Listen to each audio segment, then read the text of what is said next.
guys have a new look this year, losing key guys including Bryce and Donovan and Royce. What is the identity of this year's team?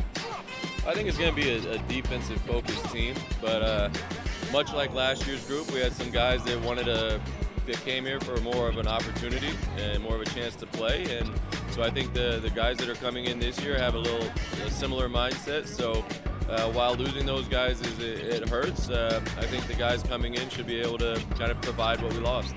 Well, this year's new team is going to be a lot more balanced. The way teams are going to try to prepare for us is going to look different than it did last year. Last year they were keyed in on a few guys. You mentioned a lot of the pieces that we lost, but we look at it as a way to kind of re-identify ourselves, reinvent how we win games. I think the best teams come down, down the stretch in March are very balanced, and I think we have a very balanced team. We all got to play together. We lost 3 pivotal parts of our program last year, and our identity this year is to come together as a team, play together, and we really don't care who gets to shine. At the end of the day, we all want to win games. So I believe we keep that mindset throughout the whole year. We'll be fine. What expectations do you have for your returning players, and what responsibilities have you given them to introduce the new guys as Rebels? Well, kind of just that. The guys that are returning, it's their job and their responsibility to show the new guys what daily life is like, what the coaching staff expects, what the coaching staff wants from them, and just kind of help them get acclimated as fast as possible. And this is your second year at UNLV. What have you guys done to introduce the new guys to the program? Well, Coach Kruger's done a great job of that. During the summertime, a lot of programs can kind of go one way or the other, whether they let guys go home and, they don't do a lot of team stuff. That's not how Coach Kruger runs it. When he gets guys in, he generally realizes the bulk of his team is going to be transfers, like you said. So we do a lot of things together over the summer. We're over at Coach's house for cookouts. We're going to different events around the city. We're hanging out with each other. We live together. A lot of them live together. So it's very the way he does it is very articulate in terms of getting guys around each other, making them feel comfortable with one another. Let them know that we work here. It's all work. Hold each other accountable. It's all love at the end of the day, but we work it firsthand. Just trying to show them around the city a little bit, trying to get them used to the Vegas lifestyle, what to expect, what not to expect. Show these people that, Vegas is all about winning. If you win, people will be for you, but if you lose, people are going to be against you. So, just keeping them, getting that engraved in their mind, and then, everything else will take care of its place. Just kind of, teaching them, what kind of the plays, and just teaching them, our kind of our culture, what we've been doing last year. Just having everybody cut up. Defense has been a thing you've been pushing for this year, and it's been what UNLV's been known for during its championship years in the 90s. What is the focus on defense this year? Well, I think one thing we got to do a better job of is we got to create more turnovers. Last year we didn't turn other teams over like we needed to, and so that's been one of the things we focused on is trying to pick up the tempo a little bit and create more turnovers so we can get easier baskets on the other end. Just having everybody buying. I think this year we got better guys, that can guard. So we're looking forward for a good defensive team. Same thing it was last year. We're gonna play hard. We're gonna get after the ball. We're gonna press full court. Last year, I think Coach told us we were dead last in, having teams commit turnovers. And this year he wants to be first in the conference and making teams commit turnovers. So that's been a big emphasis in practice, making teams turn the ball over. Getting the guards to go side to side and do things that teams don't normally want to do. And that's been a big emphasis. We're going to be real, if we don't do nothing else, we're going to play defense. We're going to be real good on defense, so we got to have a lot of energy, get up and down, trap everything. But that's why we're so versatile and interchangeable. We all can switch on defense, so that's going to be a big thing for us to help us win this year. Focus on defense is sticking to our principles, right? So having 5 guys on the same page is very, very important. Defense in basketball is a lot different than defense in any kind of single-person sport. Defense in UFC looks a lot different than what we do because in UFC you're just relying on yourself. With us, if 1 out of the 5 guys is broke down in the rotation, well then we all suffer, right? It's got to be one unit moving out there together, and it's very difficult to get there. However, we have a great coaching staff who's gotten us to the point where I think that's going to be part of our identity. What makes you a Rebel? I give it my all. I play as my last game every game, so that's what made me a Rebel. A Rebel, just how hard I play, just my passion for the game, defensively, and just want to win. my grit, my fight. I'm coming in. That's what being a Rebel is about. Fighting. Laying on the court every time you step on the court. And that's what I believe is the greatest thing about being a Rebel. Coming out here fighting with the guys every day, and expecting an outcome and winning games. So. You know what? I think to answer that question would have to go back to resiliency. I answer a question like you just asked often with the word resiliency. I kind of stake that as a claim for my career personally, and being able to continue to move forward and do what I can do to help whatever team and program that I'm with win games.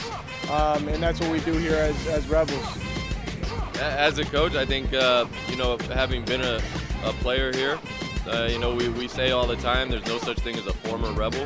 You might be a former player or a former student, but you're always a Rebel. And so I think just kind of having that in my blood helps coaching here.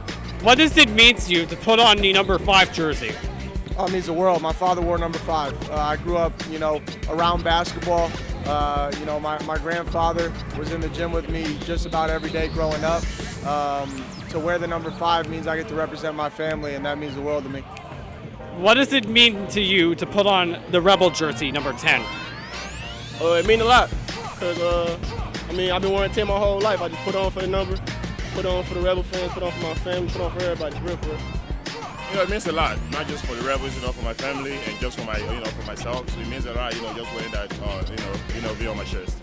It's big if you know the history about it, like from the history from back in the day. My father, I didn't know that much. My father gave me the game on him, like the big time players like Larry Johnson and all them guys. So that's a big thing in how they used to verse big. So I want to get back to that, and I know how everybody loves the Rebels out here. So I'm trying to get that back up and help with that. You guys have had fan events already. How's Rebel Nation treated you guys, and what is the message you have for them this year? They treat us great. Every year to start the season off, they treat us off great. There's never a lack in that. And for the fans, it's going to be a fun year. It's going to be an exciting year. I believe that we'll be better than last year. Even though losing some key pieces, I believe we'll be better. We have more of a team-oriented group, and it's going to be a fun and exciting year. We're going to play hard. We're going to get after it. We're going to win games. So far, they've been showing love. It's been a lot of love. Even in the open practices, they came out and showed love. So I appreciate everybody that came out. I hope they keep coming, and just what they can expect this year is a good season. I hope they keep showing love and get everybody back here and get the MAC packed again. Honestly, they've been good. I hope they come out more, support us this year more. But we have a exciting year coming. Good team. So I'm looking forward for that. It been nothing but love from the Rebel Nation. So the message I got for y'all, just stay tuned. We're surprise y'all this year. Make the tournament. We're gonna bring UNLV back this year. The Rebel Nation has treated us very well. Getting people to come in before the season starts, a lot of other things going on. We realize what it is to play in the city of Las Vegas. We're happy that we have so much support, given the fact that you have so many options as a fan in Vegas. The Aces just won a WNBA championship. The Raiders are hopefully getting it back on track. All that stuff going on, and people still come out and show support to UNLV Runnin Rebel basketball and UNLV as a whole. It means a lot. It means a lot. We wrote down a few fun questions for this interview. So what is your pregame ritual like? What is it? Describe it to us. Well, I think it changes over time. Sports psychology is something that I spend quite a bit of time studying. I've always been interested in it. And so right now, my pregame ritual will vary depending on what's going on. If I need to get up more or pull myself down a little bit in terms of my excitement level in order to get myself to where I need to be to perform at the highest level. The arousal curve in sports psychology, that's where you perform the best at the peak. However I can get myself there, whether it be playing more upbeat music, I do that. Slowing it down, I'll listen to country. I'll do something a little bit goofier, non-traditional if I need to on a big game. Who do you think controls the aux fought for the team? Who controls the what? The aux fought. Aux fought. Oh, the aux. Yeah. Okay. Who controls the aux? Well, Keshon, our freshman, big guard, as you might know him, he controls the aux a lot of times, but we just let him do that because he's young, and if he doesn't get his way, then he gets upset, so we got to make sure we take care of him. What's on your pregame playlist?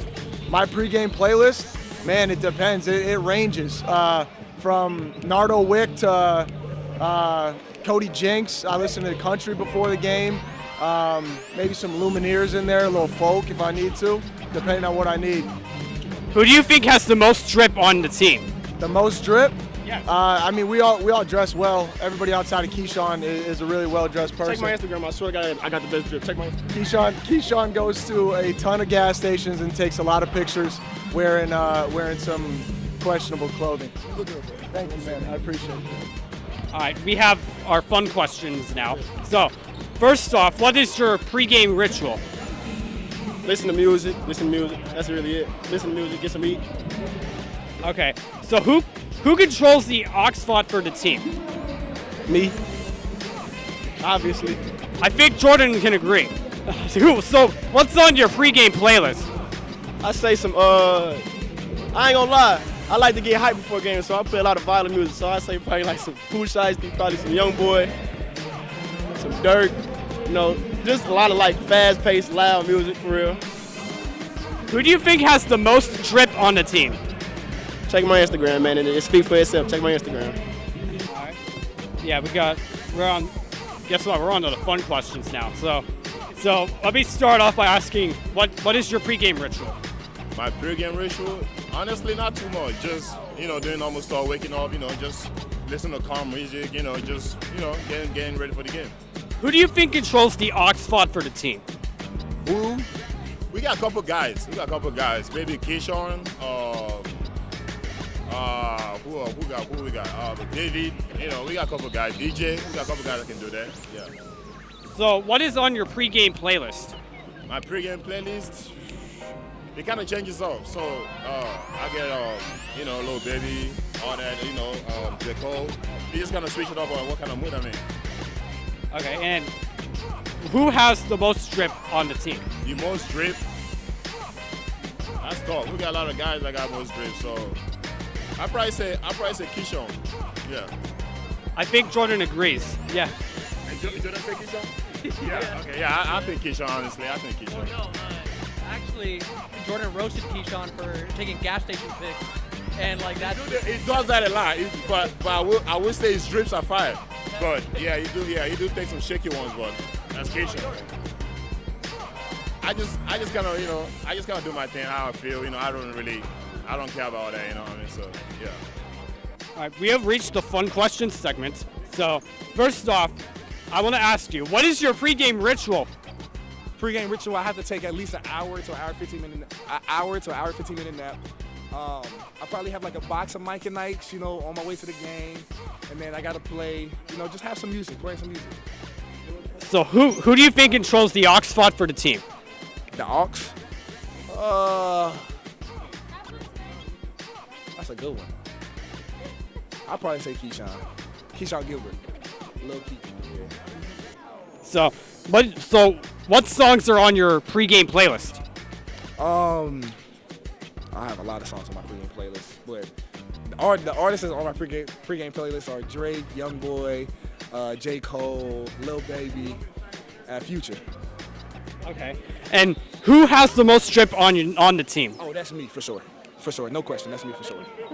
For sure. All right, Keshon, we have reached the fun questions segment of this interview. So first off, I want to ask, what's your pregame ritual? Like, what have you done since high school?